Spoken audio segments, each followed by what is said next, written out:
हरे कृष्णा। जय श्री प्रभुपाद।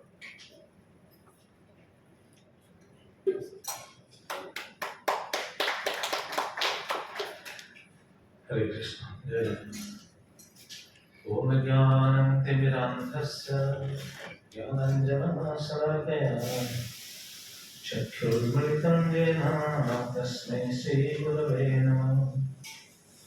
श्रीचैतन्यमनोभीष्टं स्थापितं येन भूतले श्रीरूपकरामहं ददातीश्वरपरन्तिकम् वन्देऽहं श्रीगुरो श्रीयुतपदकमलं श्रीगुरुं वैष्णवांश्च श्रीरूपं सत्त्वजातं सहगणरघुनाथान्वितं तं सजीवं साद्वैतं सावधूतं परिजनसहितं कृष्णचैतन्यदेवं श्रीराधा कृष्णपादं सगणा ललिता श्रीशाखानिधंस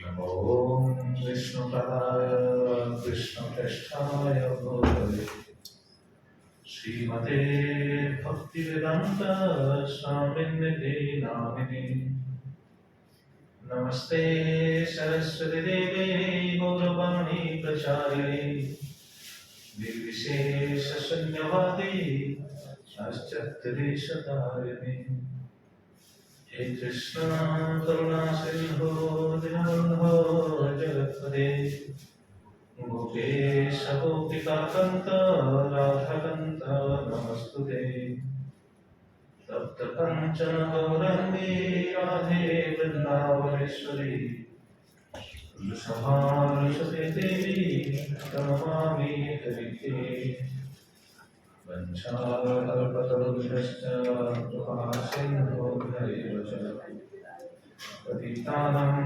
पावनेभ्यो वैष्णवेभ्यो नमो नमो महावदन्याय कृष्णप्रेमप्रदायते कृष्णाय कृष्णचैतन्य नाम्ने गौरकृष्णे नमः। जय श्री कृष्ण चैतन्य प्रभु नित्यानंद श्री अद्वैत गदाधर शिवासादि गौर भक्तवृंद। हरे कृष्ण कृष्ण कृष्ण हरे हरे हरे राम राम राम हरे हरे।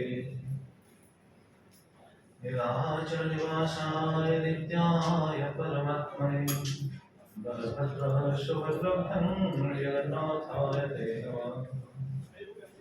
ओम नमो भगवते वासुदेवाय ओम नमो भगवते वासुदेवाय ओम नमो भगवते वासुदेवाय ओम नमो भगवते वासुदेवाय ओम नमो भगवते वासुदेवाय ओम नमो भगवते वासुदेवाय। हरे कृष्ण। जय जगन्नाथ।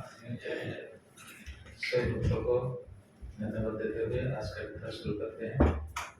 कल हम सुन रहे थे किसी वो तीर्थयात्री ब्राह्मण महाराज इंद्रद्युम्न से बोल रहा था कि वो धाम कहाँ पे है, किधर है, और धाम का महिमा के बारे में कुछ बता रहे थे, जिसको सुनकर इंद्रद्युम्न महाराज बहुत प्रसन्न हो रहे थे। तो ब्राह्मण की बातों से ऐसा पता चलता था कि धाम की महिमा के बारे में थोड़ा कुछ हमको पता चला। कौन सी जगह पर ये स्थान है? उत्तर देश ख्यात वर्ष भारत संगीत दक्षिण से उदित स्थिर क्षेत्र से पुरुषोत्तम। उत्तर देश में उड़ीसा या उत्तर प्रदेश में ये स्थान है। कौन सी वर्ष में? भारतवर्ष में। हम भारतवर्ष कहते हैं, हिंदी में या संस्कृत में उनका नाम है भारतवर्ष। आजकल तो कोई भारतवर्ष नहीं कहता है, क्या कहता है? इंडिया। आजकल कहते हैं, आजकल कहते हैं हम इंडिया वाले लेकिन भारतवर्ष है। और कौन सा द्वीप में है भारतवर्ष? मालूम किसको? जम्बू द्वीप में। जम्बू द्वीप में भारतवर्ष है। उसी भारतवर्ष के एक प्रदेश से उत्तर प्रदेश, वहाँ तत्र नीलगिरी नाम समंतत कानना मृदा, वहाँ एक पर्वत है नीलगिरी। नीलगिरी पर्वत है, जिस पर्वत के तस्य संगे कल्पवृक्ष समंतत क्रोश संज्ञा, उस पर्वत के गोद में ही एक वृक्ष है जो है कल्प वृक्ष। और कल्प वृक्ष के बारे में कल हमको पता चला था कि जस्य छायां समाक्रम्य ब्रह्म हत्या विभवति तस्य पश्चाद्दिशि ख्यातं कुंडं रोहणे संकल्पम। जस्य छायां कल्प वृक्ष, कल्पवट के छाया में अगर कोई आ जाए तो ब्रह्म हत्या जैसे पाप हो तो सब नष्ट हो जाएगा।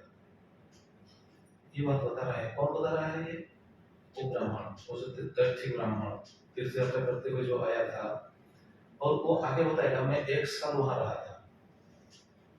वो कौन है, जैसे प्रभु जी कल पूछ रहे थे वो कौन है, उनके बारे में तो कोई पता नहीं चला। आज पता चलेगा वो कौन था, वो तीर्थयात्री कौन था। तो वो बता रहा है तस्य पश्चात दिशि ख्यातम कुंडम रौणे संज्ञकम। इस वृक्ष के पश्चात दिक में, पश्चिम दिक में एक कुंड है, इस कुंड का नाम है रोहिणी कुंड। तो हम जब जगन्नाथ जी को दर्शन करने के लिए जाएंगे वैसे ही जाना चाहिए। पहले कल्पवृक्ष को स्पर्श करते हुए, उनकी छांव के तले जाते हुए, फिर रोहिणी कुंड के पास जाकर उस जल को छिड़कते हुए, वहां तो लिखा है स्नान करते हुए, लेकिन आजकल तो हम स्नान नहीं कर पाएंगे, उसके अंदर तो जा नहीं पाएंगे, तो छोटा सा हो गया है। उससे बहुत बड़ा था। कम से कम इस जल को मस्तक पर धारण करके फिर जाना है दर्शन करने के लिए। और तत्पूर्णं कारणमोधि स्पर्शनात् एव मुक्तिदम् तस्य प्राक् तत्मास्थाय निरंतरमणि निर्मिता। उस जल को अगर कोई स्पर्श करता है तो स्पर्शनात् एव मुक्तिदम्, स्पर्श करते ही वो मुक्त हो जाएगा, क्योंकि ये कारण सागर का जल है। और उसी के पास ही तस्य प्राक् तटमास्थाय, ये कुंड के पास ही निरंतर मणि निर्मिता, नीलमणि से निर्मित एक विग्रह है। कौन सा विग्रह? तमो श्री वासुदेवस्य साक्षात मुक्ति प्रदायिनी। वो तमो श्री वासुदेवस्य, भगवान श्री कृष्ण का विग्रह है। कैसा विग्रह है? निरंतर मणि निर्मित। विग्रह का निर्माण कैसे हुआ था? निरंतर मणि, नीलमणि से। कितना हाइट था? कल हम चर्चा कर रहे थे, कितना हाइट था, याद है किसको? 81 अंगूठी, 81 अंगूठी हाइट था नीलमाधव का विग्रह था। तो जो वैसे दर्शन करते हुए जाएंगे, दर्शन कर स्नान करते हुए, कल्पवृक्ष को स्पर्श करते हुए और रोहिणी कुंड में स्नान करते हुए जाकर अगर दर्शन करेंगे तो साक्षात मुक्त हो जाएंगे। और फल कैसा मिलता है? बोलते हैं अश्वमेध सहस्रस्य फलं प्राप्त विमुच्यते।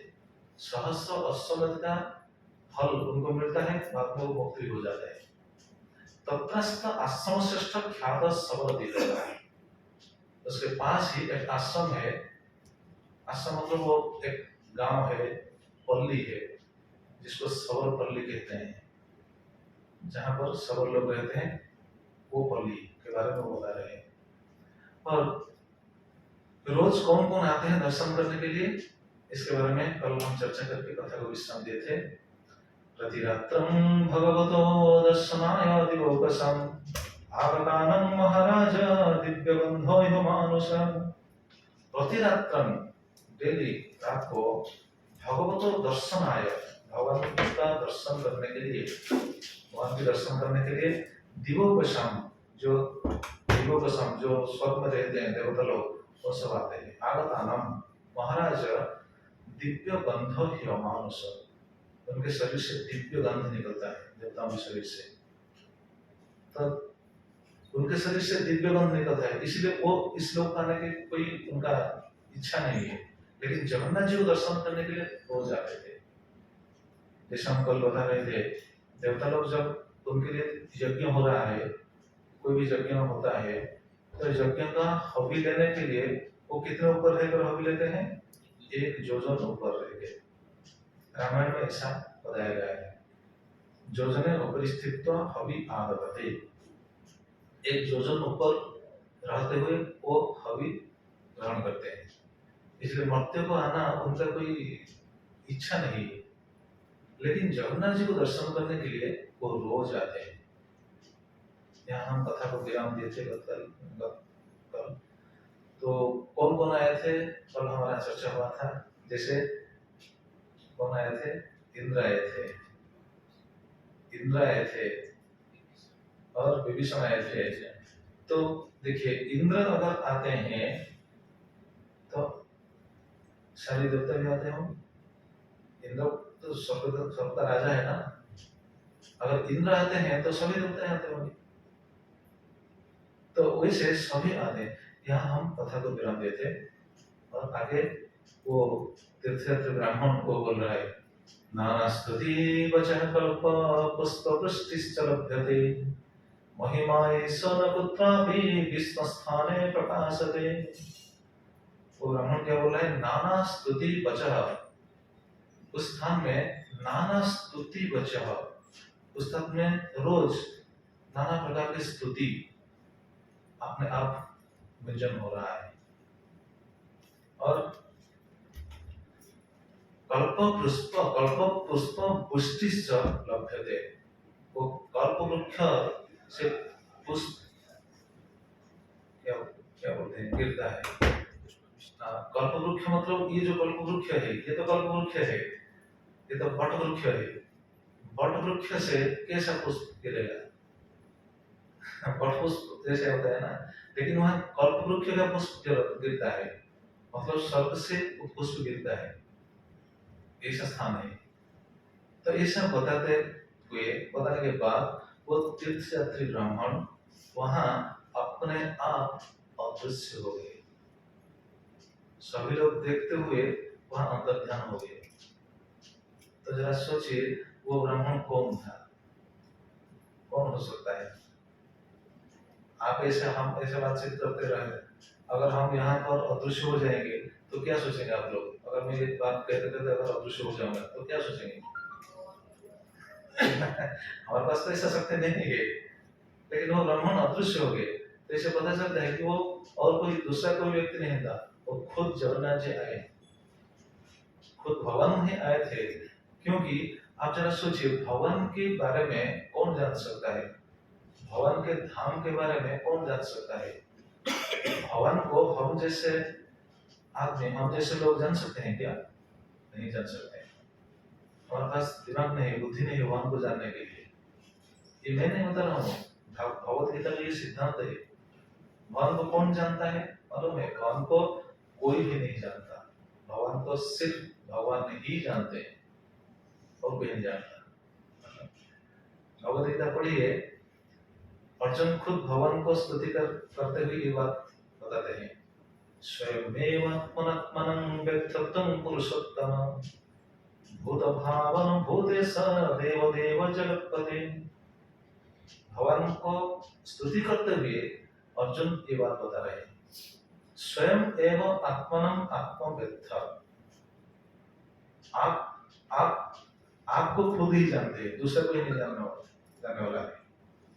स्वयं एवं आत्मनम वेत्थ, और क्या बोलते हैं? पुरुषोत्तम, देवदेव, भूतेश, जगतपते, बहुत सारे संबोधन करते हुए अर्जुन बता रहे हैं कि भगवान हे प्रभु, आपको आप ही जानते हैं। तो अगर कोई जान सकता है तो भगवान की कृपा से कुछ जान सकता है, पूरी तरह नहीं जान सकता। अगर कोई भगवान को पूरी तरह जान जाएगा, क्या होगा मालूम है? क्या होगा? इसलिए तो भगवान खुद बताए हैं ना, जन्म कर्म क्षमे दिव्यम एवं जो यदि तत्वतः त्यक्त्वा देहं पुनर्जन्म नैति मामिति सोचना। अगर कोई मेरा जन्म, मेरा कर्म दिव्य, ये सब दिव्य है, अगर कोई तत्व तो वो जान लेता है, तो इस शरीर छूटने के बाद वो मेरे धाम को वापस जा सकता है। वो वापस जाएगा, जा सकता नहीं, वापस जाएगा, फिर वापस इधर नहीं आएगा। तो भगवान को खुद भगवान ही जानते हैं और उनकी कृपा से कोई जान सकता है। इसलिए भगवान का धाम के बारे में कौन बताने के लिए आया था? खुद भगवान ही आए थे। क्यों क्यों आए थे?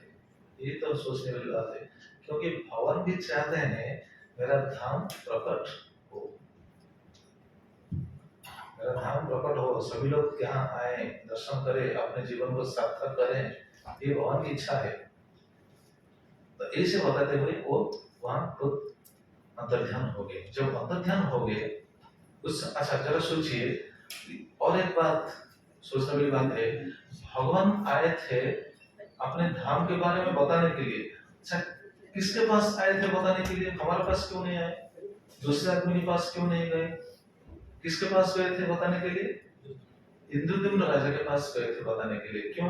क्योंकि वो भक्त थे।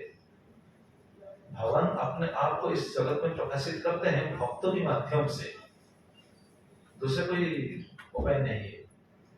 भक्तों के माध्यम से ही अपने आप को प्रकट करते हैं। तो इंद्रद्युम्न महाराज भक्त थे, इसलिए उनके पास आए थे। और इंद्रद्युम्न महाराज का व्याकुलता था, क्योंकि इंद्रद्युम्न महाराज बहुत बेचैन थे ना, कहाँ वो धाम है, मैं कैसे देखूंगा। ये जो बेचैनी थी ये भगवान को मालूम था, इसलिए भगवान आए। और हम पहले बता चुके हैं इंद्रद्युम्न महाराज का क्वालिफिकेशन क्या था, वो कैसे वैष्णव थे, कैसे उनका बहुत दिव्य गुण था, इसलिए भगवान खुद आए थे उनको बताने के लिए धाम के बारे में। उसके बाद क्या हुआ? उसके बाद इंद्रद्युम्न महाराज, उस समय तो कोई गाड़ी फाड़ी इस तो कुछ नहीं था ना, ट्रेन बस एरोप्लेन ये तो सब कुछ नहीं था। तो वो सोच में पड़ गए, अरे वो उत्तर देश कहाँ पे है? भारत में उत्तर देश कहाँ पे है? भारत में तो है, पता चल गया, वो भी तो भारत में थे ना, अवंती नगर तो भारत में है, लेकिन उत्तर देश कहाँ पे है वो उनको मालूम नहीं था, किसी को भी मालूम नहीं था। तो वो सोच में पड़ गए, अपने मंत्रियों से जिज्ञासा किए कि तुमको पता है उत्तर देश कहाँ पे है? तो मंत्री लोग भी पता है, नहीं हमको भी पता नहीं। तो क्या करें? लेकिन उनका बेचैन बढ़ रहा है। क्यों? क्योंकि भगवान को दर्शन करने के लिए, भगवान के धाम को दर्शन करने के लिए, खास करके नीलमाधव को दर्शन करने के लिए। तो वो बहुत बेचैन होकर मंत्री से जिज्ञासा की, कैसे हमको स्थान ढूंढे, कौन ढूंढ पाएगा? तो जब मंत्री से पूछे, उस समय मंत्री वहां से बोले, देखिए ये भगवान का धाम, ये तो दूसरा आदमी तो नहीं जा सकता, वैसे ब्राह्मण ही जाना चाहिए, तो आपके कुल पुरोहित को भेजिए। तो उस समय कुल पुरोहित को भेजने की प्रयास किया गया, लेकिन कुल पुरोहित ने मना कर दिया। कुल पुरोहित क्यों मना किया? क्योंकि उनका उम्र हो गया था, वो वृद्ध हो गए थे, इसलिए कुल पुरोहित ने मना नहीं किया, बस अपने असामर्थ्य को व्यक्त किया, लेकिन व्यवस्था किया। किसको भेजा? उनके भ्राता, उनके भाई। उनके भाई का नाम आपको शायद मालूम होगा, कौन है? विद्यापति। वो इंद्रद्युम्न महाराज के कुल पुरोहित के भैया थे, छोटे भाई। विद्यापति को भेजा, और विद्यापति बहुत शास्त्रज्ञ थे, बहुत चतुर व्यक्ति थे। तो विद्यापति जब गए, उनके मन में भी बहुत आनंद हुआ। क्यों आनंद हुआ? क्यों आनंद हुआ? लेकिन भगवान के धाम के बारे में किसी को पता नहीं था, उनको भी पता नहीं था कहाँ पे, तो धाम कहाँ पे है पता नहीं था। वो जा रहे ढूंढने के लिए, किधर है ढूंढने के लिए जा रहे हैं, लेकिन मन में बहुत आनंद है। ये तो भक्ति का स्वरूप है। हम जाएंगे अमेरिका जाएंगे तो मन में कैसा लड्डू फूटता है, अरे मैं अमेरिका जाऊंगा। तो अमेरिका के बारे में हमको पता है, लेकिन उनको पता नहीं था वो धाम कहाँ पे है। भगवान को ढूंढने के लिए, धाम को ढूंढने के लिए वो जा रहा है। तो ये भगवान को देखने की जो उनकी जो उत्साह, ये पता चलता है।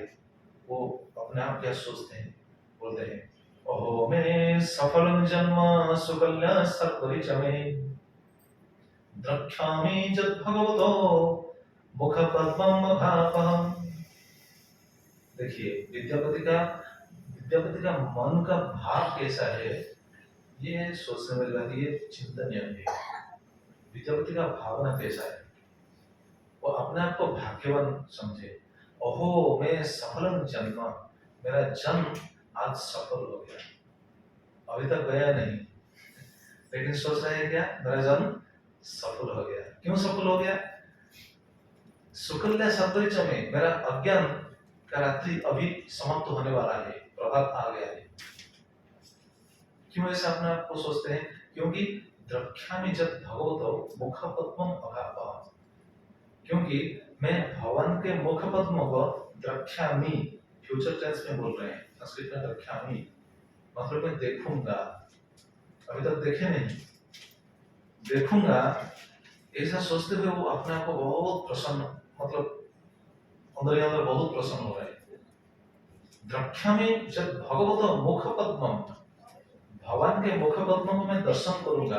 और भगवान के मुखपद्मों का विशेषण क्या है? बोलते हैं अघापहम, ठीक है, भगवान के मुखपद्मों का विशेषण है अघापहम। अघापहम मतलब अघ मतलब पाप, अघ अपहम। भगवान को अगर कोई दर्शन करेगा तो क्या होगा? पता चलता है क्या होगा? भगवान के दर्शन से ही सभी पाप छूट जाएगा, सभी पाप चला जाएगा। ये सही बात है। तो देखिए, आप लोग जितने भी इधर आए हैं भगवान को दर्शन करने के लिए, तो ये छोटा सा बात नहीं, बहुत बड़ी बात है। लेकिन दर्शन कर, ये जो हमारा जो इधर आना है, ये सोचकर आना चाहिए कि मैं भगवान का दर्शन करूंगा, नहीं मैं बस टाइम पास करने के लिए जाऊंगा, ये भावना से नहीं होगा। मैं दर्शन करूंगा। क्यों? क्योंकि उधर जो बैठे हैं, सिंहासन पर जो बैठे हैं, कौन बैठे हैं? तो स्वयं भगवान ही है। भगवान को दर्शन करूंगा, ये सब भाव भक्तों का ही होता है। आप लोग इधर आए हैं, भक्ति भाव से आए हैं, भक्तों का ही ये सब भाव है। जैसे जितने भी भक्त भगवान के दर्शन करने के लिए जा रहे हैं, जाते समय ही उनका मन में ऐसे सोच है। बहुत सारे एग्जाम्पल्स है। देखिए, आप शायद आपको मालूम होगा, कंस कहाँ रहता था? मथुरा में।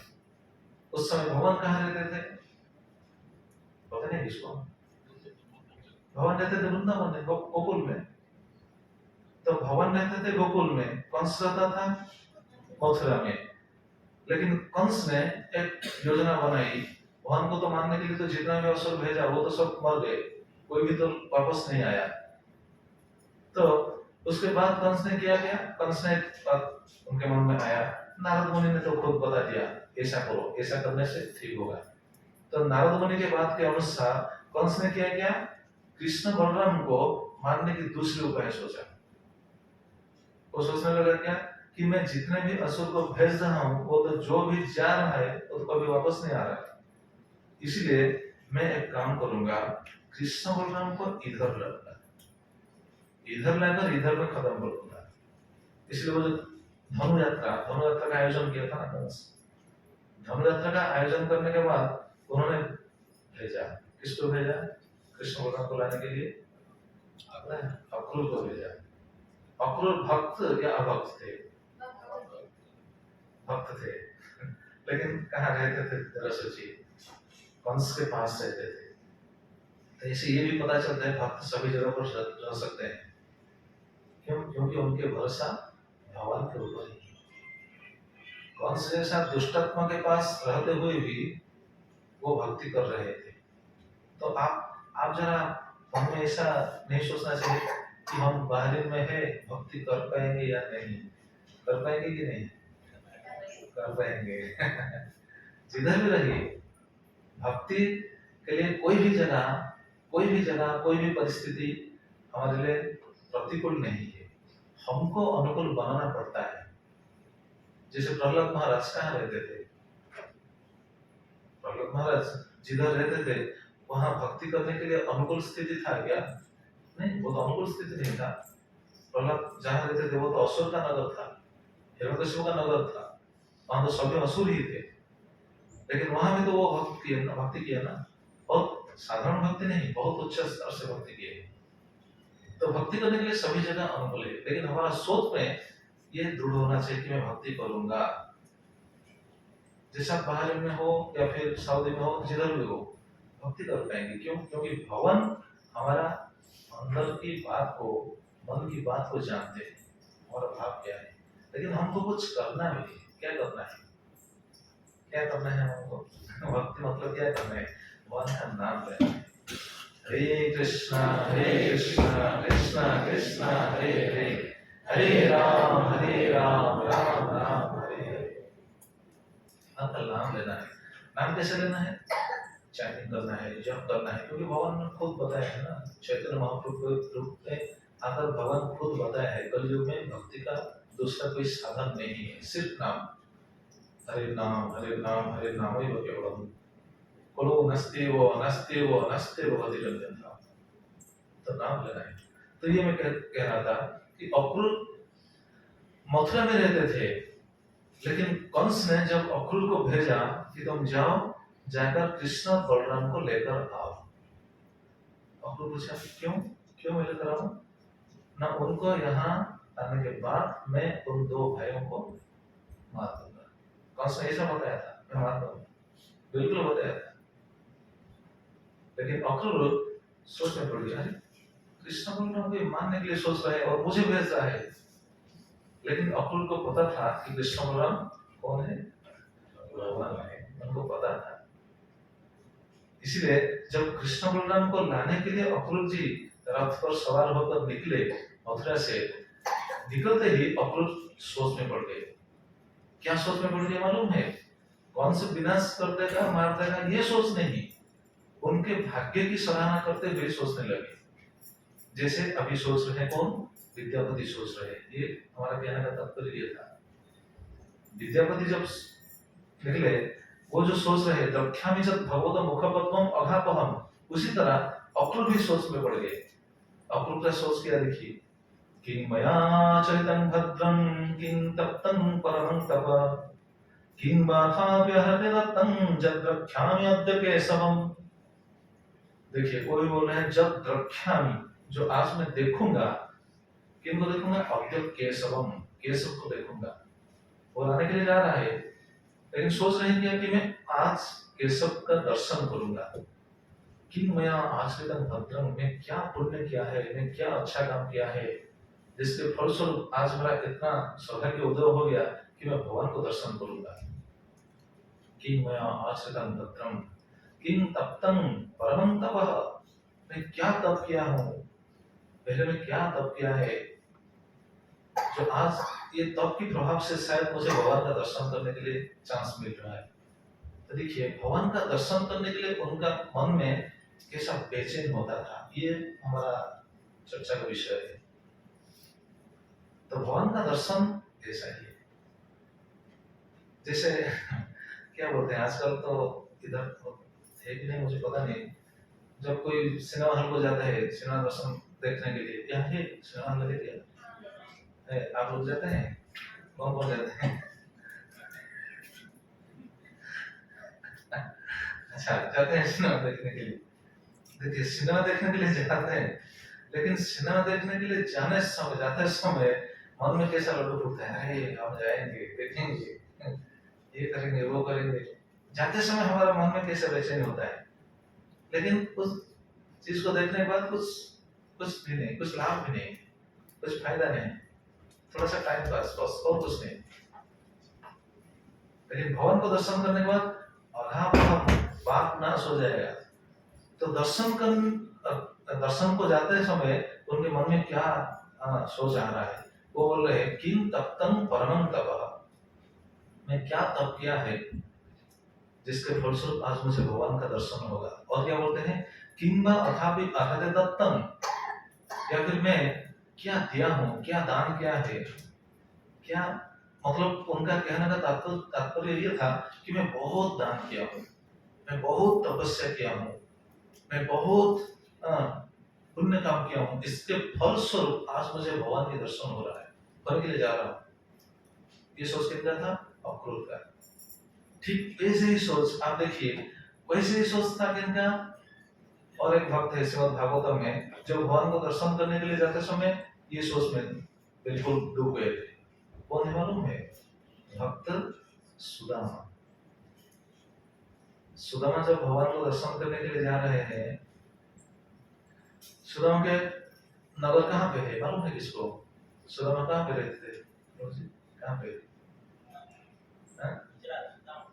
गुजरात। गुजरात में कौन सा जगह?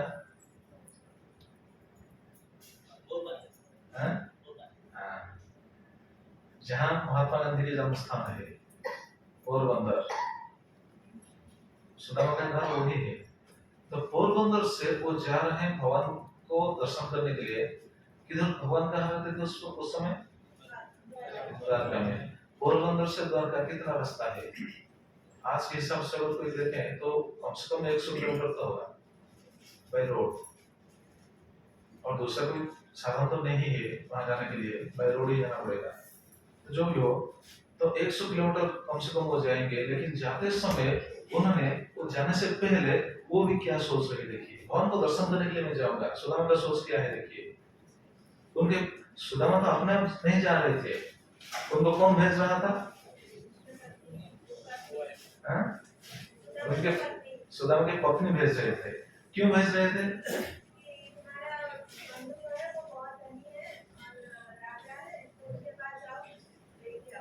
अच्छा, ठीक है। तो सुदामा की पत्नी उनको भेज रहे थे कि तुम्हारा बंधु, तुम्हारा सखा बाल्य बंधु है, वो तो अभी राजा है, तो कम से कम राजा के पास जाओ, कुछ ना कुछ तो देंगे ना। लेकिन वो जो देंगे, इससे पीछे भी और एक बात है। इसका मतलब ये नहीं कि सुदामा की पत्नी वो धन को लेकर, वो संपत्ति को लेकर भोग करना चाहते थे। नहीं नहीं नहीं, ये गलत बात है। सुदामा की पत्नी उनको भेज रहे थे, लेकिन मन में क्या भावना थी? अगर हमारे पास कुछ धन होगा तो भगवान की सेवा हम अच्छी तरह से कर पाएंगे, ये सोचना थी। तो ये सोच उनके अंदर था, और बार बार अपने पति को बोल रहे थे कि आप चाहिए चाहिए चाहिए चाहिए। सुदामा ने उनको बार बार मना किया। तो सुदामा प्रसंग तो हम 7 दिन भागवत सप्ताह करते हैं उड़ीसा में। तो क्या किया सुदामा के पत्नी ने, बोले सुदामा कैसे उनको मना किए, ऐसे बार बार चला। लेकिन बहुत बार ऐसा बातचीत होने के बाद सुदामा अपने आप समझ गए, नहीं मेरा पत्नी इतना बार अगर बोल रहा है तो ये शायद भगवान की इच्छा ही। ऐसा सुदामा का मन में भावना आ गया, और वो निश्चित कर दिए कि भगवान की इच्छा है। इसलिए देखिए सुदामा का क्या भाव है। सएवं भर्ज्य विप्रो बहुश प्रथितो बहु, अयं हि परमलाभो उत्तम श्लोक दर्शनम। सएवं भर्ज्य विप्रो बहुश प्रार्थित बहु, अपने भर्ज्य अपने पत्नी बहुश बार ऐसे प्रार्थना करने के बाद वो इस सिद्धांत में पहुंच गए कि ये भगवान की इच्छा है, और अपने आप को बहुत भाग्यशाली समझ रहे थे। समझ लो कि मेरा जैसा भाग्यवान और दूसरा कोई नहीं। क्यों? देखिए ठीक वही भाव है, विद्यापति जिस भाव था वही भाव। अयं ही परमलाभ उत्तम श्लोक दर्शनम। आज मेरा परम भाग्य है क्योंकि मैं आज जाकर उत्तम श्लोक का दर्शन करूंगा। उत्तम श्लोक होने को भगवान का नाम कहते हैं उत्तम श्लोक। उत्तम श्लोक स्तुति, उत्तम श्लोक में जिनका स्तुति होता है, स्तुयते, उत्तम श्लोक स्तुयते। तो उत्तम श्लोक से, उत्तम श्लोक के द्वारा जिनका स्तुति हो रहा है उनका नाम है उत्तम श्लोक। सुदामा बोल रहे मैं आज उत्तम श्लोक को दर्शन करने के लिए जा रहा हूँ, जाऊंगा, दर्शन करूंगा, और ओ मैं परम भाग्य। देखिए ठीक ऐसे बोल रहे हैं विद्यापति। बहुत सारा सिद्धांत ऐसा है। भगवान का दर्शन छोटा चीज नहीं है, बहुत बड़ा चीज है। देखिए बहुत लोग हैं आज भी दिखाई देते हैं, बाहर बहुत चीज देखेंगे, भगवान के पास आने के बाद क्या करते हैं मालूम है? भगवान के पास आकर आंख मूंद कर भगवान को ध्यान करेंगे। अरे भगवान के पास आकर आंख खोलकर तो देखना चाहिए ना। भगवान के पास आकर आंख मूंद कर देखोगे, क्या देखोगे, क्या ध्यान में रहोगे? भगवान को आंख खोलकर देखना चाहिए। दर्शन करने के लिए भगवान ने अपने आप को यहाँ प्रकट करते हैं। बहुत सारे रूप में हम भगवान को देखते हैं। जैसे देखिए ये विग्रह के रूप में देखते हैं, वहाँ आलेख के रूप में देखते हैं। भगवान का बहुत रूप है, वो तो हम बाद में सुनेंगे। कितने रूप में भगवान यहाँ अपने आप को प्रकट करते हैं, मालूम है कितना रूप है? टॉपिक में आ गया इसलिए मैं बोल देता हूँ। मालूम है भगवान को हम कितने रूप में देख सकते हैं? यहाँ पे कोई बता सकता है? भगवान को कितने रूप से हम देख सकते हैं? या फिर हमारा जो क्या बोलते हैं भाव का जो रेसिप्रोकेशन, हाँ नहीं, वो तो सेवा भाव है। 32 64 सेवा है, 32 सेवा अपराध है। नहीं, भगवान का स्वरूप कितना है? 4 है? नहीं, ठीक है, मैं बोल देता हूँ, 8 है। भगवान का स्वरूप 8 है। 8 रूप में हम भगवान को देख सकते हैं या सेवा कर सकते हैं। क्या क्या रूप? 8 रूप है। 11वें कैंटो में 11 स्कंद में भगवान खुद उद्धव को बता रहे हैं क्या क्या 8 रूप मालूम है?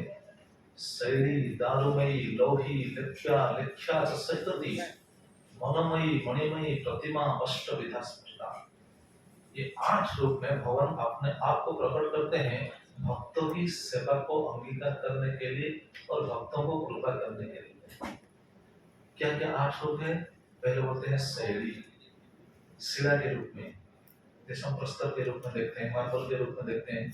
मार्बल भवन नहीं है या फिर प्रस्तर पत्थर भवन नहीं है, लेकिन पत्थर के रूप में हम किसको देखते हैं?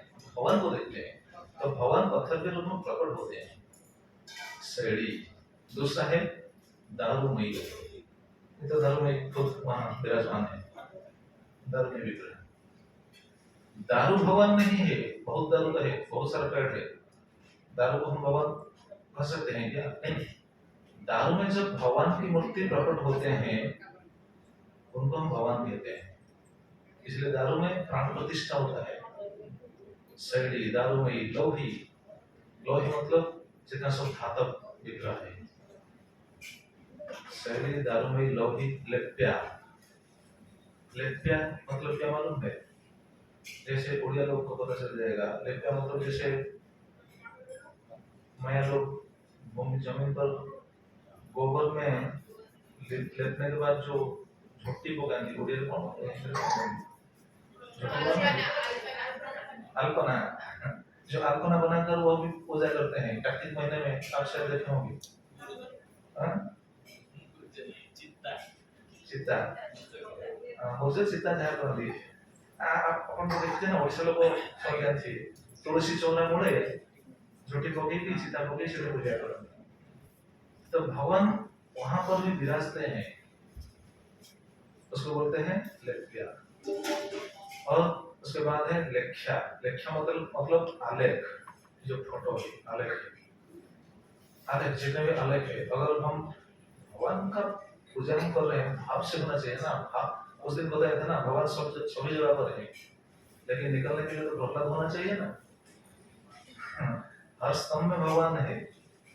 नरसिंह बसे प्रति खंबन में, पर गाढ़न को प्रहलाद था, हमको प्रहलाद होना चाहिए। तो वही वो जो आलेख में भगवान है, अगर हमारा भाव है तो वहां भी भगवान हमारा भाव को स्वीकार करें। अगर भाव नहीं है तो विग्रह के रूप में प्रकट होते हुए भी हमारा भाव को स्वीकार नहीं करेंगे, हमको स्वीकार नहीं करेंगे। तो भाव प्रधान है। तो क्या क्या वहां? शैली, लौही, शैली, शैली, दारू, लौही, लेप्या, लेख्या, सैकति। सैकति मतलब बालीमय विग्रह, बालुका में। बालुका में अगर कोई विग्रह बनाकर उनको पूजा करता है तो वहां भी भगवान। आजकल तक बालुका शिल्पी बहुत प्रसिद्ध ओडिशा में भी है, सुदर्शन महाराणा, सुदर्शन पटनायक, ठीक है। तो बहुत बड़ा बड़ा बालुका में बहुत बड़ा बड़ा सब विग्रह बनाता है, लेकिन भाव में पूजा नहीं करता है, बस बना देता है। लेकिन बालुका में ऐसा विग्रह बनाकर भी भगवान की भक्ति किया है, एक डिवोटी था। सालवे नहीं, और दूसरा बलराम दास। बलराम दास समुद्र के बीच में बालुका का रथ बनाकर रथ को रुकवा दिया। ऋषि भक्त थे। शैली, दारुमयी, लौही, लेप्या, लेख्या च सैकति, मनोमयी, मन में भी। लेकिन ये सभी के लिए ठीक नहीं है। लोग तो बहुत क्या बोलते हैं, सहज बोलते हैं ना, सब बोलते हैं हाँ मैं मन में भगवान की सेवा कर रहा हूँ। नहीं, मन में सेवा करना हमारे लिए नहीं है, मन में वो उन्नत भक्त के लिए मनोमयी। जैसे गोदावरी के तट पर एक ब्राह्मण थे, वो मन में भगवान की सेवा कर रहे थे। पता है किसको, कैसे वो सेवा कर रहे थे? भक्ति रस सिंधु कौन कौन पढ़े हैं? आप उठाइए। कोई नहीं है, ठीक है। गोदावरी के तट पर एक ब्राह्मण थे, वो भगवान की सेवा कैसे कर रहे थे? मन में, मतलब मानसिक सेवा बोलते हैं। सुबह उठकर मन में भगवान को स्नान करना, भगवान की आरती करना, भगवान को ड्रेसिंग करना, भगवान के पास भोग लगाना, रसोई करना, ये सब मन में हो रहा था उनके। अगर हम सोचेंगे हम मन में करेंगे तो ठीक है, भगवान की सेवा अगर मन में कर सकते हैं तो भोजन भी मन में कीजिए, तभी पता चलेगा कि हम मन में सेवा कर पाएंगे या नहीं। भोजन तो हम मन में नहीं करेंगे ना, भोजन के लिए तो हमको बहुत चीज चाहिए, हम तो भोजन खुद करेंगे, उधर में तो डालना पड़ता है, मन में डालिए ना। लेकिन वो भक्त ऐसा था, वो मन में ही सब कुछ किया। मन में उस दिन एक दिन खीरी, खीरी बोलते हैं हिंदी में, क्या बोलते हैं? पायसम तो तमिल में खीर, हाँ माता जी बोलते हैं पायसम। खीर, वो खीर बनाए थे, लेकिन मन में सब कुछ बनाए थे। बहुत अच्छा दूध लाया, बहुत अच्छा बासमती चावल लाया, अच्छी तरह से खीर बनाया। खीर बनाने के बाद जब भोग लगाने का समय आ गया, उस समय वो सोच में पड़ गया, अरे ये तो इतना गर्म है ना, ठाकुर जी कैसे खाएंगे? ठीक है, पहले ठंडा होना चाहिए। देखिए ये सब चल रहा है किधर? मन में, बाहर नहीं, सब मन में चल रहा है। मन में भगवान का सभी सेवा हो गया, बस भोग लगाने का बाकी था। लेकिन भोग लगाने के समय वो सोच रहे हैं कि मैं खीर को थोड़ा ठंडा करूंगा, ठंडा करने के बाद भोग लगाऊंगा, तभी गोपाल ठीक से भोजन कर सके। उसी समय ऐसा सोचते हुए कुछ देर बाद वो सोचने लगे, अच्छा इतना समय तो हो गया, खीर शायद ठंडा हो गया होगा। ऐसा सोचते हुए उन्होंने अपनी उंगली डाल दी खीर में। खीर में उंगली डाल दी, क्या हुआ मालूम है? हाथ में फोड़ा, फोड़ा बोलते हैं ना, हिंदी में क्या बोलते हैं? फोड़ा का ही ज्यादा कौन फोड़ा, हाथ में फोड़ा हो गया। देखिए बाहर खीर नहीं था, खीर नहीं था, लेकिन फोड़ा कैसे हो गया? तो ये मानसिक सेवा का स्वरूप, मतलब देखिए वो कैसे अति, क्या बोलते हैं, सीरियसली मानसिक सेवा कर रहे थे। तो उसी भक्तों के लिए मानसिक सेवा सही है, हमारे लिए नहीं, हमारे लिए मानसिक सेवा नहीं है। जैसे हमारा आचार्य है रघुनाथ दास गोस्वामी, जो सर्वोस्वामी है ना, सर्वोस्वामी है, उनमें से एक है रघुनाथ दास गोस्वामी। वो भगवान की सेवा कर रहे थे एक दिन मन से वो भी सेवा कर रहे थे। एक दिन उनका क्या बोलते हैं, बद हजमी हो गया, मतलब अपच, अपच बोलते हैं, ज्यादा, हाँ इंडाइजेशन इंग्लिश में जो बोलते हैं इंडाइजेशन, बहुत ज्यादा ज्यादा खा गया, ज्यादा खाने के बाद उनका इंडाइजेशन हो गया। इंडाइजेशन हो गया तभी सभी भक्त हैरान हो गए, अरे इंडाइजेशन हो गया। वैद्य को बुलाया गया, वैद्य आ गए, वैद्य आकर उस समय तो वैद्य जी नाड़ी पकड़कर तो वो देख रहे थे, नाड़ी पकड़ते हुए टेस्ट करते हुए उनको पता चल गया कि आज इन्होंने बहुत दही भात खाया है। तो सभी डिवोटीज हैरान हो गए, अरे ये तो कुछ खाने वाला नहीं है, आप कैसे बोल रहे बहुत दही भात खाते हैं? सभी लोग सोच में पड़ गए, ये तो कुछ खाता नहीं। रघुनाथ दास गोस्वामी रोज क्या खाते थे मालूम है? उनका खाद्य क्या था मालूम है किसको? डिवोटीज को मालूम होना चाहिए। नहीं, एक दोना, दोना बोलते हैं, जो दोना बोलते हैं ना, हिंदी में बोलते हैं दोना। एक दोना माठा पीते थे। माठा किसे कहते हैं मालूम है? छाछ। रोज एक दोना माठा पीते थे और वही उनका प्रसाद था। लेकिन जब वैद्य ने बताया कि ये आज बहुत दही भात खाया है, और सभी हैरान हो गए। तो कुछ डिवोटीज जाकर उनसे पूछे, वैद्य जी बोले नहीं, मैं जो बोल रहा हूँ सही है, क्योंकि नाड़ी में पता चलता है बहुत दही भात खाया है। तो उनको जाकर पूछा गया, जरा बताइए आपने सही बताइए कि दही भात खाया है? तो उन्होंने बोला हाँ, आज मैं बहुत खाया। सब सोच में पड़ जाए, खाया कहाँ से, इनके पास तो कुछ भी नहीं है। तो उन्होंने बताया नहीं, आज मैं मानसिक सेवा में ठाकुर जी के पास बहुत दही भात लगाया था, तो ठाकुर जी के पास बहुत दही भात भोग लगाया था, और उस दधी भात को मैंने भोजन कर दिया, इसीलिए आज मेरा इंडाइजेशन है। तो देखिए, मेरा कहने का तात्पर्य ये था कि मानसिक सेवा कैसे होता है। हम अगर बोलेंगे कि मैंने मानसिक सेवा करूंगा तो ये हमारे लिए नहीं है। जो उच्च स्तर के भक्त हैं उनके लिए मानसिक सेवा है। तो कहने का तात्पर्य ये था कि भगवान 8 रूप में प्रकट होते हैं।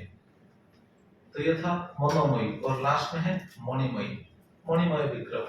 आज को तो देखना बहुत मुश्किल है मणिमय विग्रह। जैसे आपको पता है लिंगराज कौन कौन गए थे भुवनेश्वर में? लिंगराज का जो अभी जो दिखाई दे रहा है लिंग, ये तो बाहर है, लेकिन वो जो असली लिंग है वो कहाँ है मालूम है? किधर है मालूम है किसको? गोपाल माता जी को शायद मालूम होगा। मालूम है? ठीक है, सुनेंगे इसके बारे में भी सुनेंगे। वो है मणिमय स्फटिकमय विग्रह है, जो ओरिजिनल लिंगराज विग्रह है। वो कहाँ है उस समय सुनेंगे। तो जो लोग ये 8 प्रकार से भगवान भक्तों से सेवा ग्रहण करते हैं। तो मैं क्या बोल रहा था, अयं ही परम लाभ उत्तम श्लोक दर्शनम। भगवान का दर्शन करना, कि भगवान का विग्रह का दर्शन करना, ये आम बात नहीं है, ये साधारण बात नहीं है, बहुत उच्च बात है। यहाँ जो आते हैं भगवान का दर्शन करने के लिए वो बहुत भाग्यशाली। देखिए भक्ति विनोद ठाकुर, वो जो भक्ति विनोद ठाकुर है वहाँ बैठे हैं भक्ति सिद्धांत सरस्वती ठाकुर, उनके बाद गौर किशोर दास स्वामी महाराज, उनके बाद जो बैठे हैं भक्ति विनोद ठाकुर। उन्होंने एक ग्रंथ में लिखा है, वो ग्रंथ का नाम है कल्याण कल्पतरु। कल्याण कल्पतरु में वो क्या लिखते हैं देखिए, भगवान के दर्शन के बारे में। वो तो बंगाली में है, पढ़ने के बाद मैं समझाऊंगा। जन्म सफलतार कृष्ण दर्शन जार, भाग्य हइयाछे एकबार, विकसिया हृदयन करी कृष्ण दर्शन, छाड़े जीव चित्तेर विकार। देखिए भगवान का दर्शन कैसा है, इसलिए तो विद्यापति सोच रहे हैं, ओहो मैं परम भाग्यम, ओहो मेरा परम भाग्य है, मैं जाकर दिल माधव दर्शन करूंगा। तो भगवान का दर्शन कैसा है, हम इस बात को इसीलिए बता रहे हैं कि आप सभी लोग आ रहे हैं भगवान का दर्शन करने के लिए, लेकिन कैसा आना चाहिए, मन में क्या रख के आना चाहिए, क्या सोचते हुए आना चाहिए कि सामने मेरा परम भाग्य है, मैं जाकर भगवान का दर्शन करूंगा। तो बोलते हैं जन्म सफलता कृष्ण दर्शन जार, भाग्य हइयाछे एक बार। उनका जन्म सफल हो गया है जिनका भाग्य में एक बार, जीवन में एक बार अगर कृष्ण का दर्शन हो गया। तो हम कितने बार दर्शन करते हैं, आप सही बताइए, कितने बार हम दर्शन करते हैं? भक्ति ठाकुर खुद बताए हैं, 5 बैठे हैं, द्रौपद के जो विग्रह है उनके पीछे जो भक्ति ठाकुर। जन्म सफल जा, जन्म सफलता कृष्ण दर्शन जा, भाग्य हइयाछे एक बार। एक बार भाग्य में अगर उनका एक बार भगवान का दर्शन हो गया तो उनका जन्म सफल हो गया। क्यों सफल हो गया, कैसे सफल हो गया? उसके बाद बोलते हैं विकस्या हृदयन करी कृष्ण दर्शन, छाड़े जीव चित्तेर विकार। अपना हृदय नयन वो सब विकसित हो जाता है, आंख में क्या बोलते हैं वो बिल्कुल विकसित हो जाता है, हृदय विकसित हो जाता है, फूल पुष्प जैसे विकसित होता है ना, पुष्प जैसे क्या पहले क्या था, कली कली था, कली से जब विकसित हो जाता है कितना सुंदर दिखता है। कली इतना सुंदर नहीं दिखता है, लेकिन विकसित होने के बाद बहुत सुंदर दिखता है। आंख हमारा इतना सुंदर नहीं है, लेकिन अगर भगवान को दर्शन करेंगे, भगवान के दर्शन के बाद आंख में सौंदर्य आ जाता है। आप बताइए कौन कौन भगवान का दर्शन किया है?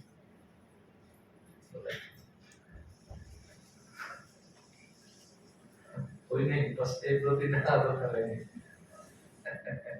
तो भगवान को दर्शन करने के बाद आंख में ऐसा होना चाहिए, ये सही बात है। देखिए क्या बता रहे हैं, विकस्य हृदयन करी कृष्ण दर्शन। कृष्ण के दर्शन करने के बाद क्या होता है, छाड़े जीव चित्तेर विकार। चित्त का जो विकार है वो सब छूट जाएगा अपने आप भगवान के दर्शन करने के बाद। ये सही बात है। अगर सही तरह से हम भगवान के दर्शन करेंगे तो चित्त का विकार सब नष्ट हो जाएगा, ये सही। बहुत सारे डिवोटीज का एग्जाम्पल तो है, दृष्टांत है, सुनने से पता चल जाएगा कि भगवान को दर्शन करने के बाद भक्तों का अंतर क्या होता है, कैसे उनका अंतर विकसित होता है, कैसे उनका दृष्टि विकसित होता है। और चित्त चित्त का जो विकार है वो कैसे सब छूट जाता है, ये सही। एक व्यक्ति था, आपने शायद एक आचार्य के नाम सुने होंगे, रामानुजाचार्य। कौन सुने हैं, बात उठाइए। रामानुजाचार्य के नाम शायद सुने होंगे, तो दक्षिण भारत के, माता जी को तो पता होगा, दक्षिण भारत के रामानुजाचार्य। देखिए भगवान का दर्शन करने के बाद कैसे चित्त का विकार नष्ट हो जाता है। एक व्यक्ति था, उनका नाम था धनुर्दास। क्या था? धनुर्दास। बढ़िया बोलते हैं ना, धनुर्दास। उनका नाम था धनुर्दास। वो इतना अपने पत्नी के प्रति इतना आसक्त था, पूछिए मत। क्यों आसक्त था मालूम है? पत्नी के सौंदर्य के ऊपर। वो जिधर भी जाता था, कैसे जाता था मालूम है? ये शास्त्र में ऐसा वर्णन है, रामानुजाचार्य का लाइफ हिस्ट्री आप पढ़ेंगे तो आपको पता चल जाएगा वो अपनी पत्नी के ऊपर कितना आसक्त था। जिधर भी जा रहा था अपनी पत्नी के मुख को देखते हुए जा रहा था। अरे रास्ता को देखकर चलना चाहिए ना रास्ता को देखकर चलना चाहिए, लेकिन वो अपनी पत्नी के मुख को देखकर चल रहा था, गिरते उठते ऐसे चल रहा था। जो भी उनको देखता था हंस रहे थे, अरे क्या किया आपने, क्या। तो उस समय रंगनाथ की सवारी आ रहा था, और उस समय रामानुजाचार्य कावेरी नदी में स्नान करते हुए लौट रहे थे। कावेरी नदी है वहां पे, कावेरी नदी से स्नान कर लौट रहे थे। उस समय दूसरी तरफ वो व्यक्ति आ रहा था, लेकिन उनका जो ये जो कार्य है, अपने पत्नी और क्या कर रहा था मालूम है? देखिए पत्नी के ऊपर एक छतरी लेकर जा रहा था। क्यों? धूप में मेरा पत्नी का मुंह काला हो जाए। आजकल ऐसा कोई देखते हैं क्या? किसी को देखते हैं? पत्नी के ऊपर अगर छतरी लेकर जाएगा तो उनको क्या बोलेंगे, अरे क्या आदमी है। पत्नी के ऊपर छतरी लेकर पत्नी का मुंह को देखते हुए पीछे पीछे कोई चल सकता है क्या? आगे देखते हुए चलना चाहिए ना। वो पत्नी के मुंह को देखते हुए गिरते पड़ते उठते ऐसे चल रहा था। उनको देखकर सभी लोग हंसते थे। तो रामानुजाचार्य के कुछ शिष्य उनको देखकर वो भी हंसने लगे। रामानुजाचार्य सोचते हैं, अरे क्या ये आदमी, उनको देखकर सभी लोग हंसते हैं लेकिन उनका कोई चिंता नहीं है। रामानुजाचार्य उनके शिष्य, दो शिष्यों को भेजा, बोले जाओ उनको बुला कर लाओ मेरे पास। तब वो दो शिष्य गए, जाकर उन्हें बुलाकर लाए रामानुजाचार्य के पास। जब रामानुजाचार्य के पास आया, रामानुजाचार्य ने उनको पूछा, तुम ये क्या, तुम्हारा उत्पन्न काम क्या है? अपने पत्नी को मुंह को देखकर क्यों ऐसा चल रहे हो? जो भी देखते हैं तो उनको हंसते हैं, मालूम है? ये गिरते उठते ये क्या है?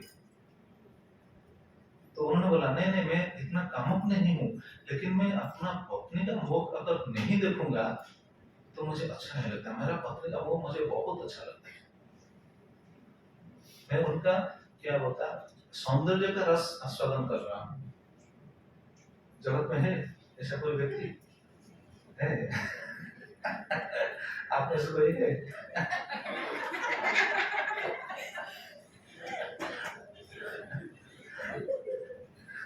तो ऐसा बोला। उस समय देखिए ये बात सुनने के लिए एक हास्यास्पद बात है ना। अरे पत्नी को तो ठीक है, सभी तो अपने पत्नी को तो प्यार करेंगे, वो तो ठीक है, लेकिन इतना ज्यादा लोग देखेंगे तो हंसेंगे ना। तो रामानुजाचार्य ने उनको बताया, ठीक है, अगर मैं तुम्हारा पत्नी से ज्यादा सुंदर अगर किसी को मैं दिखा लूंगा तो तुम्हारा ये जो आकर्षण बढ़ जाएगा ना। लेकिन ये सोच रहा है कि अब मेरा पत्नी से दूसरा कोई सुंदर नहीं। साक्षात जैसा उर्वशी वो अपने ऐसा समझता था। आजकल तो ऐसे सब लोग ऐसे ही समझ रहे हैं। तो रामानुजाचार्य ने बोला, ठीक है आओ। और वो राजी हो गया, हाँ ठीक है, अगर कोई ऐसा सुंदर मैं सुंदरता देख लूंगा तो ये छूट जाएगा। उसी समय रघुनाथ जी के सवारी आ रहे थे दूसरी तरफ से। रघुनाथ जी कौन है मालूम है? जो दशरथ महाराज के कुल विग्रह है रघुनाथ जी। रघुनाथ जी की सवारी आ रहे थे, उसी समय रामानुजाचार्य ने रघुनाथ जी को दिखाया। देखो, अगर देखना चाहते हो तो सही रूप को देखो। और रघुनाथ जी से प्रार्थना किया, प्रभु आप अपना रूप उनको जरा दिखाइए। जब साधु ने प्रार्थना किया तो भगवान उनके रूप उनको दिखा दिया। जब वो भगवान का रूप देख लिया, उसी समय उनका जो पत्नी के प्रति जो आकर्षण था वो छोड़ गया। हालांकि बाद में वो दोनों बहुत बड़े भक्त हो गए, वो और उनके पत्नी दोनों भक्त हो गए, बहुत बड़ा भक्त, उनका नाम बहुत बड़ा भक्त की लिस्ट में आ गया। साधु संघ से हम अभी बोल रहे थे रूम में, संघ का प्रभाव कैसा है, साधु संघ से ऐसा होता है। तो रामानुजाचार्य के संघ से वो ऐसा इतना बड़ा भक्त हो गया। तो संघ तो ठीक है, लेकिन कैसा भक्त हुआ? भगवान को दर्शन करने के बाद। तो ये बात हम बता रहे हैं, छाड़े जीवन चित्तेर विकार, उनका चित्त में जो विकार था वो छूट गया ना भगवान का दर्शन करने के बाद। भगवान का दर्शन करने के बाद बहुत क्या बोलते हैं, दिव्य आनंद आता है। हम दर्शन कर नहीं पा रहे हैं, ये हमारा दोष है। इसलिए भगवान का दर्शन सही तरीके से होना चाहिए, बहुत ध्यान से दर्शन करना चाहिए। और देखिए चैतन्य चरितामृत में कृष्णदास कविराज गोस्वामी क्या बोलते हैं, वो भी बोलते हैं, जार पुण्य पुंज फले से मुख दर्शन मिले, दुई आखी की कदिबे पाने, दुई गुण बढ़े तृष्णा लोभ, पीते नारे मनुष्य भो, दुखे करी विधिर निंदने। ये गोपियों का भाव है, गोपियों का भाव, राधा रानी के भाव। वो क्या सोच रहे हैं, वो क्या बोल रहे हैं, जार पुण्य पुंज फले से मुख दर्शन मिले, जिनका बहुत पुण्य इकट्ठे हो जाते हैं, बहुत पुण्य इकट्ठे हो जाने के बाद उनका मुख दर्शन मिलता है। गोपीनाथ ऐसे कहते हैं और राधा रानी ऐसे कहते हैं, जार पुण्य पुंज फले से मुख दर्शन मिले, दुई आँखी की करीबे पान, दो आंख से हम क्या पान करेंगे, भगवान के रूप माधुरी को हम क्या पान करेंगे। इसीलिए गोपियां निंदा करते थे, गाली दे रहे थे, किसको मालूम है, विधि को, ब्रह्मा जी को, कि ब्रह्मा जी को सृष्टि करना पता नहीं, वो अपना 8 आंख ले ली। ब्रह्मा जी का कितना आंख है, 8 है ना, 4 सिर है ना, वो अपना 8 आंख ले लिए, लेकिन हमको दिए हैं 2 आंख, 2 आंख दिए, और 2 आंख वो भी बार बार गिरता है। 2 आंख खुला रहता होता, ठीक है, जमुना जी जैसा होता, अच्छा होता। 2 आंख है लेकिन बार बार वाइपर पड़ता है, जो ढक्कन होता है ना, ढक्कन बार बार पड़ जाता है। तो इसीलिए गोपी लोग ब्रह्मा जी को निंदा करते हैं। देखिए वो बोल रहे हैं, ना दिले को लक्ष्य कोटि सबे दिल आखि दुईटी, ताते दिल निमिष आच्छादन। हमको कोटि आंख नहीं दिए कि लक्ष्य आंख नहीं दिए, सिर्फ 2 आंख दिए, उनमें से भी आच्छादन दीजिए, उनमें से क्या गेट दे दी, बार बार पड़ता है। विधि बड़ा तपोधन रसशून्य तार मन, नहीं जाने योग्य सुजान। विधि ब्रह्मा जी रसशून्य तार मन, रसशून्य, उनको रस मालूम नहीं जाने योग्य सुजान। कैसे सृजन होना चाहिए, कैसे सृष्टि होना चाहिए, वो तो सृष्टि करता है ना, विधाता बोलते हैं ब्रह्मा जी को, वो सृष्टि करता है, लेकिन उनको सृष्टि करना अच्छा तरह से मालूम नहीं, कैसे सृष्टि होना चाहिए उनको पता नहीं। क्यों? क्योंकि वो 8 आंख ले लिए, हमको दिए 2 आंख। तो भगवान का दर्शन एक निमिष, क्या बोलते हैं, जो आंख गिरने के समय जो भगवान का दर्शन से वो जो छूट जाते हैं, वो छूटने के बाद वो ऐसा सोच रहे हैं। तो भगवान का दर्शन कैसा है, चार पुण्य पंच फले से मुख दर्शन मिले। तो ये कहने का तात्पर्य ये था कि भगवान की दर्शन में करूंगा, ये सोच कर कौन निकल रहे हैं, विद्यापति। और भी दर्शन के बारे में और सुनेंगे, तो ये एक्चुअली शास्त्रों का जो सिद्धांत है, ये सब लीला के माध्यम से, सिद्धांत के माध्यम से जब हम सुनेंगे तो हमारा अंदर भी एक, क्या बोलते हैं, भक्ति भाव प्रकट होगा, दर्शन करने के लिए लालसा लगेगा। सेवा करने के लिए लालसा जगेगा, भक्ति करने के लिए, नाम करने के लिए लालसा जगेगा। हम जब नाम करते हैं, नाम के समय भी भगवान का दर्शन होता है, मालूम है? हम जब नाम करते हैं, चैंटिंग करते हैं, भगवान का नाम जब जाप कर रहे हैं, उसी समय भी भगवान का दर्शन होगा। कैसे? जब हम नाम सही तरीके से करेंगे, सही ढंग से करेंगे, उसी से भगवान का दर्शन अपने आप होगा। दर्शन हो रहा है किसको? जब करते समय किसको हो रहा है? आदो भाई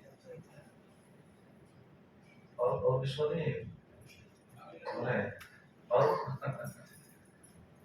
होना चाहिए ना, कम से कम जब करते समय भगवान का हम तो स्मरण करना चाहिए ना। दर्शन हो, भगवान का दर्शन कितना भाग्यशाली जो है, वो है जो भगवान का दर्शन करता है। जैसे हम उस दिन बोल रहे थे, मारीच आ रहा था ना, मारीच का भाव कैसा है, ये भाव को हम सुनकर कथा को विराम देंगे। मारीच का भाव कैसा था देखिए। मारीच के पास जब रावण गया, जाकर उनसे निवेदन किया। रावण ज्येष्ठ है, वरिष्ठ है, मारीच कनिष्ठ है, लेकिन कनिष्ठ के पास जाकर रावण ने रिक्वेस्ट किया, प्रणाम किया। जब प्रणाम किया, मारीच को ज्ञान हो गया, अरे कोई विपद आने वाला है। क्यों? अगर कोई बड़ा आदमी अगर छोटा आदमी को प्रणाम करता है तो विपद आ रहा है। मारीच को ये ज्ञान हो गया। ये तुलसीदास ये बात खुद बताते हैं। देखिए कैसे सुंदर विचार है मारीच का।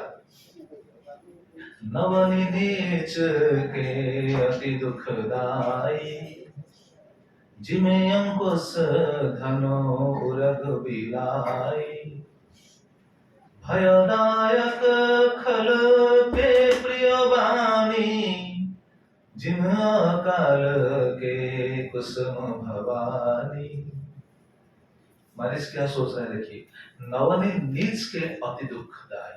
अगर कोई नीच व्यक्ति, दुष्ट व्यक्ति, खल व्यक्ति, दुष्टात्मा, दुरात्मा, अगर वो नवनि मतलब नम्रता दिखा रहा है, तो जरा सोचिए वहां विपद जरूर है कि नहीं? अगर कोई खल आदमी अपने आप को दैन्य समझकर आकर आपको रिक्वेस्ट कर रहा है, तो सोचिए विपद आ रहा है। ये बहुत सीख मिलता है शास्त्रों से।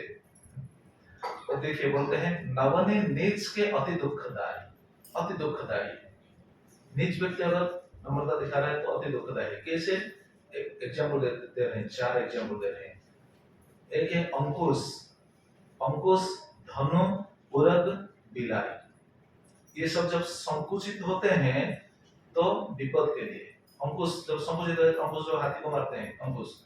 और धनु जो बाण है, धनु को अगर वो गुण बोलते हैं उड़िया में, हिंदी में क्या बोलते हैं? गुण ही बोलते हैं ना। गुण का अगर कोई खींचता है तो धनु क्या होता है? संकुचित हो जाता है। तो संकुचित हो रहा है, इसका मतलब है वहां से बाण निकला किसी को मार देगा। तो देखिए विपद है। और उरग मतलब क्या बोलते हैं? उरग मतलब सर्प, जैसे सर्प अगर संकुचित हो रहा है तो अटैक करेगा। और चौथा है बिल्ली अगर संकुचित हो रहा है तो झपटेगा। मुसीब के ऊपर, मुसीब हिंदी में क्या बोलते हैं? चूहा के ऊपर झपट जाएगा और मारेगा। वैसे ही अगर कोई नीच व्यक्ति अगर कोई नवनि दैन्यता प्रकाश कर रहा है तो विपद है। भयदायक खल के प्रियवाणी, भयदायक है खल के प्रियवाणी। अगर खल व्यक्ति, दुष्ट व्यक्ति अगर कोई प्रिय बात बोल रहा है तो सोचिए क्या है। आपको प्रिय बात बोल रहा है मतलब आपसे कुछ फायदा लेने वाला है, इसलिए प्रिय बात बोल रहा है। मारीच को ये पता हो गया, तो मारीच ने सोचा अरे क्या बोल रहा है। मारीच सोचा अरे ये जरूर कोई विराट बहुत बड़ा षड्यंत्र लेकर मेरे पास आया है। और मारीच बहुत क्या बोलते हैं, मारीच बहुत बुद्धिमान था। क्यों बुद्धिमान था? उस दिन हमने बताया था ना, क्यों बुद्धिमान था? नहीं वो तो ठीक है, उनका बुद्धि ऐसा क्यों आ गया था? वो बुद्धिमान था क्यों था? क्योंकि राम जी से एक बाण खाया था। राम जी का एक बाण उनको लगा था ना, इसलिए बुद्धि आ गया था उस समय। हाँ उस समय। तो मारिस ने क्या सोचा, देखिए मारिस ने बोला, सोचा अपने आप सोचा कि ये 9 लोगों से कभी भी दुश्मनी करनी नहीं चाहिए, ये हमको भी पता होना चाहिए। ये 9 लोगों से कभी दुश्मनी मत कीजिएगा। कौन कौन 9 लोग मालूम है किसको? सुनिए, वो बोल रहा है मारिच। तब मारिच हृदय अनुमाना, नवहि विरोधे नहीं कल्याणा। तब मारिच हृदय अनुमाना, हृदय से अनुमान कर लिया। क्या अनुमान कर लिया? क्या? नवहि विरोधे नहीं कल्याणा, इस 9 लोग से विरोध करने से कुछ कल्याण नहीं होगा। कौन कौन 9 लोग? सुनिए। शस्त्री मर्मे प्रभु सठ धानी, वैद बंदी कवि भानस गोनी। ये 9 लोग से कभी भी दुश्मनी नहीं करना चाहिए, ये 9 लोग का विरोध कभी करना नहीं चाहिए। कौन कौन? पहले याद रखना चाहिए, कभी भी दुश्मनी नहीं करेंगे। पहला है शस्त्री, जो अस्त्र शस्त्र पकड़ कर चल रहा है, उनके साथ अगर आप विरोधी होंगे, दुश्मनी करेंगे तो क्या करेगा? वो अस्त्र आप तुरंत ही चलाएगा। शस्त्री। मर्मी, मर्मी मतलब अपना अंदर के बाद अगर किसी को पता है, उसके साथ कभी दुश्मनी करना नहीं चाहिए। क्यों? अगर करेंगे तो क्या होगा? ये बात तो ये पूरा दुनिया में फैला देगा। ये ऐसा है, ऐसा है, ऐसा है। अगर हमारा अंदर का बात किसी को पता है तो उनके साथ कभी दुश्मनी नहीं करना चाहिए। 2 शस्त्री मर्मी प्रभु, प्रभु मतलब मालिक, अपने मालिक से कभी दुश्मनी नहीं करना चाहिए। मालिक से दुश्मनी करेंगे तो क्या होगा? सोचिए क्या होगा। और 60 मतलब जो मूर्ख है, अगर मूर्ख के साथ दुश्मनी करेंगे तो क्या होगा? वो क्या करेगा कुछ पता नहीं। मूर्ख लोग क्या करेगा पता है किसी को? उनका दिमाग में जो आया वो करेगा। अच्छा, और कौन? धनी, धनी लोग से कभी दुश्मनी नहीं करना चाहिए। अगर धनी लोग से दुश्मनी करेंगे, जब हमारा धन जरूरत होगा तो उनके पास तो हम नहीं जा पाएंगे ना। धनी लोग से सौदा मित्रता बनना चाहिए, वैसे रहना चाहिए। और ये गए 5, और बाद में वैद, वैद से दुश्मनी करेंगे। यहाँ कोई है क्या वैद? माता जी। अगर वैद से दुश्मनी करेंगे तो क्या होगा?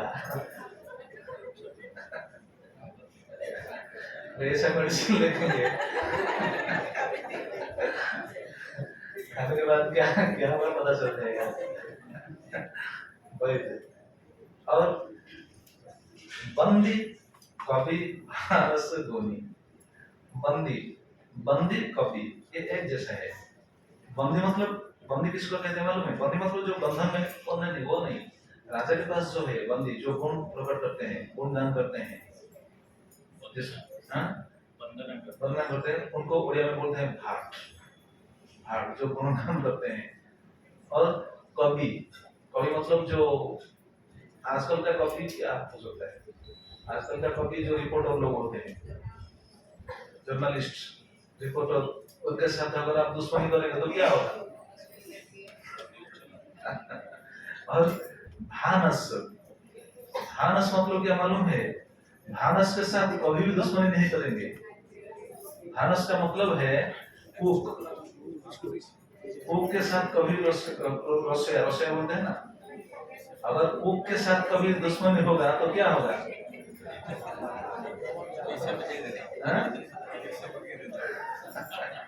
तो इससे क्या पता चलता है घर में कौन कुकिंग करता है?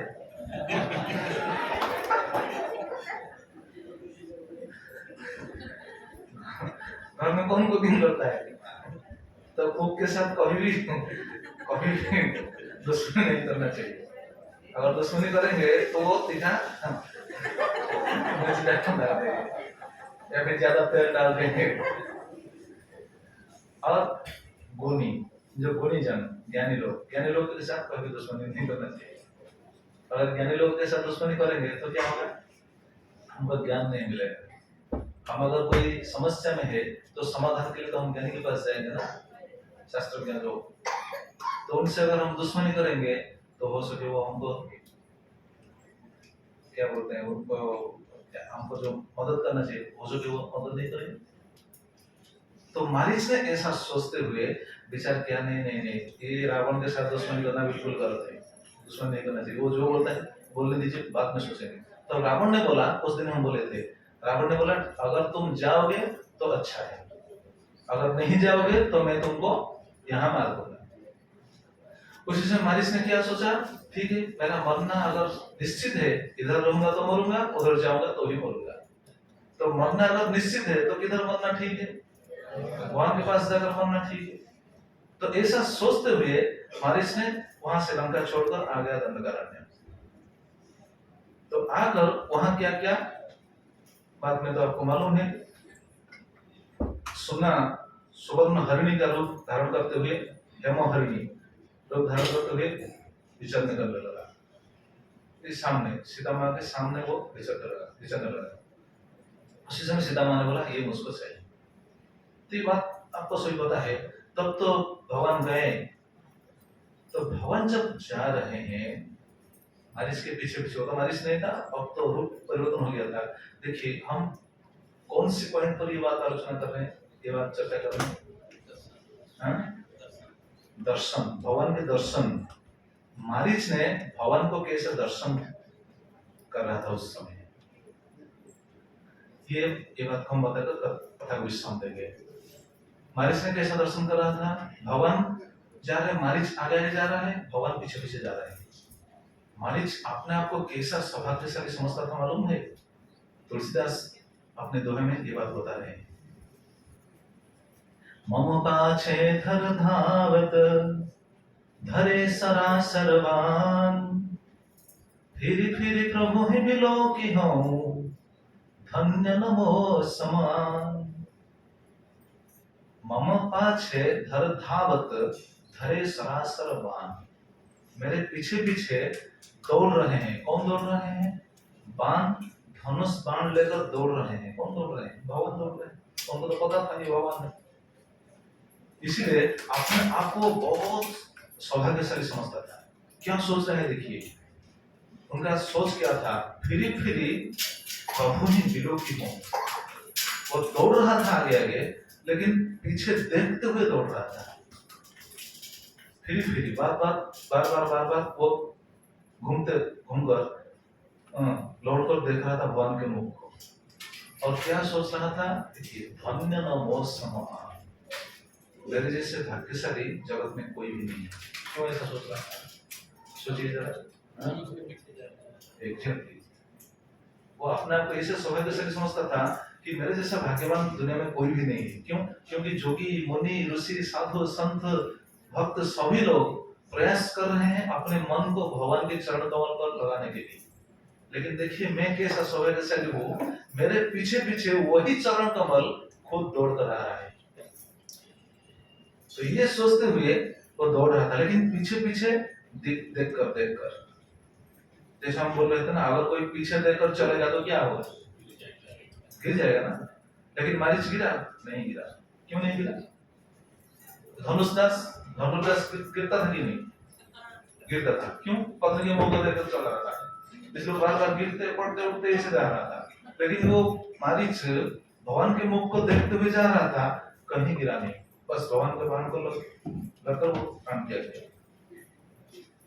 तो देखिए भगवान का दर्शन का फल कितना है। आज तो हम भगवान के दर्शन के बारे में चर्चा किए हैं।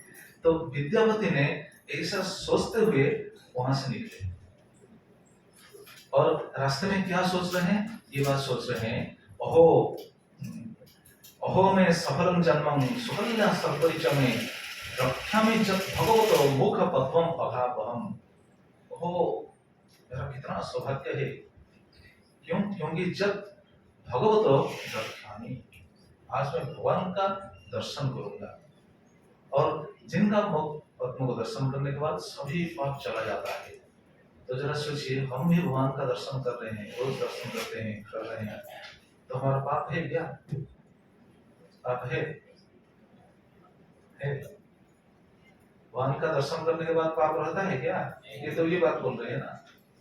ये तो बहुत सारा श्लोक और बहुत सारा पैर से हम तो ये हमको पता चला ना कि भगवान का दर्शन करने के बाद कोई भी पाप नहीं रहता है। धन्य नमो समाम। मैं इतना भाग्यशाली हूँ। आज ये सोच रहे हैं, ऐसा सोचते हुए जा रहे हैं, द्रक्ष्यामि च भगवतो मुखपद्मं कमलापम। और क्या सोचते हैं? ये भी एक श्लोक नहीं तो ये जगन्नाथ जी तो अभी निकलेंगे, अभी बंद करें या फिर कैसे श्लोक हैं? ठीक है। फिर क्या सोचते हैं? एक दो श्लोक नहीं, 10 श्लोक से अपने आप को, अपने भाग्य को प्रशंसा करते हुए निकले। 10 श्लोक ऐसा बोलते हैं, लेकिन लास्ट श्लोक में क्या बोलते हैं देखिए, अहो हो में खलु भाग्य संसी जत कोटि जन्मार्जित पुण्य एक समुत्थितो में खलु चर्म द्रव्यं विलोकयिष्ये जगदादि कंदम। ऐसे बहुत सारे श्लोक, 10 श्लोक बोलते हैं। इस लास्ट श्लोक है, क्या बोलते हैं? अहो अहो में 2 बार अहो अहो। जो सोच रहे मेरा कितना भाग्य है, मेरा कितना भाग्य है। अहो अहो में खलु भाग्य संसी, खलु मतलब निश्चित रूप से मैं बहुत भाग्यशाली हूँ। क्यों?